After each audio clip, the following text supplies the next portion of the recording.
சொல்லுங்க. நீங்கள் உங்களுக்கு என்ன தொந்தரவு இருந்துச்சு இத்தனை வருஷமா? சார் எனக்கு கல் இருந்தது. கிட்னியில் கல் இருந்துச்சு. கிட்னியில் கல் இருந்தது. உடம்பு சரியில்லாமல் கண்ணா. எவ்வளோ நாளாக இருந்துச்சு உங்களுக்கு அந்த மாதிரி? அது ஒரு 4 மாசமே இருந்திருக்கும். 4 மாசமா? 4 மாசமே இருந்திருக்கும். உங்களுக்கு தான் அதிகமாக இருந்துச்சா? எனக்கு தான் சார் அதிகமாக இருந்துச்சு. அவருக்கு கூட இருந்துச்சு? அவருக்கு இல்லை. அவருக்கு அந்த தொந்தரவு இல்லை. 3 நாள் பிறகு இந்த ஹாஸ்பிட்டல் வந்த பிறகு தொந்தரவு கொஞ்சம் கம்மி ஆயிடுச்சு. இப்போ 4 மாசம் வந்துச்சு. அங்கே ஹாஸ்பிட்டல் வந்ததுனால வலி கொஞ்சம் கம்மியாக இருந்தது. அதனால தான் இந்த ஹாஸ்பிட்டலுக்கு வரேன். சரி. இது 4 மாசமா இதுக்கு முன்னாடி வெளியில எங்கன்னா பாத்தீங்களா? வெளியில அங்கங்க பார்த்தங்க சார். மாத்திரை வாங்கி சாப்பிட்டோம். அது செட் ஆகல. எங்கேயுமே கேட்கல. இங்க வந்த பிறகு அந்த மாத்திரை சிறப்பு கொடுத்தாங்க, இன்ஜெக்ஷன் போட்டாங்க. அதனால கல்லும் வந்துடுச்சு. கல்லும் வந்துச்சு. வலியும் கொஞ்சம் கம்மியாயிடுச்சு. வலியும் குறைஞ்சிடுச்சு.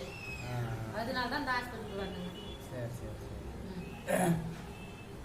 உங்களுக்கு என்ன தொந்தரவு இருந்துச்சு அது மாதிரி? இந்த இடுப்பு வலி இருந்தது. இடுப்பு வலி அதிகமாக இருந்துச்சு. இடுப்பு வலியெல்லாம் இருந்தது. கழுத்து வலி நிறைய இருந்தது. இப்போ கொஞ்சம் குறைஞ்சிருக்கு ஹாஸ்பிட்டல் இருந்ததுனால. அதனால இன்றைக்கும் வந்துச்சு. இப்போ ஒரு 2 இன்ஜெக்ஷன் பண்ணாங்க. இடுப்புல வலி அதிகமாக இருந்துச்சு. கழுத்து நரம்பு வலியெல்லாம் உங்களுக்கு அதிகமாக இருந்துச்சு. இப்போ இங்கே வந்து ட்ரீட்மெண்ட் எடுக்கிறதுனால ஓரளவு கம்மியாயிருக்கு எல்லாமே. தலை சுற்றல் அதிகமாக இருக்குது. தலை சுற்றலும் குறைஞ்சிருக்கு. சரி.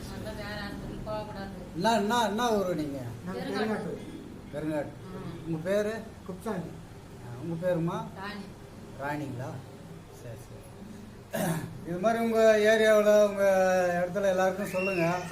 இது மலைவாழ் மக்களுக்காகவே ஆரம்பிச்சிருக்கோம். குழந்தைங்கள்லேருந்து பெரிய ஆள் வரைக்கும் எல்லாருக்கும் பார்க்குறாங்க. ஊசி போடுறது, குளுக்கோஸ் போடுறது எல்லாமே 10 ரூபா தான். மருந்து மாத்திரை மட்டும்.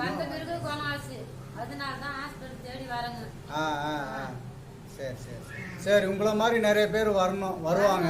அதுக்காக தான் உங்களை வந்து நான் கேட்டு எடுக்கிறோம்.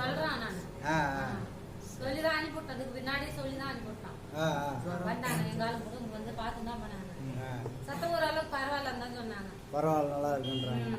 உங்களுக்கு டாக்டர் எப்படி ட்ரீட்மெண்ட் எல்லாம் பார்க்குறாரு? உங்களுக்கு எப்படி அட்வைஸ் பண்ணுறாரு? எப்படி சொல்கிறாரு? இடம் போட்டு பார்க்குறாங்க. பார்த்துட்டு அதுக்கு எல்லாம் பிபி அதெல்லாம் செக் பண்ணி எல்லாம் கரெக்டாக இன்ஜெக்ஷன் போடுறாங்க.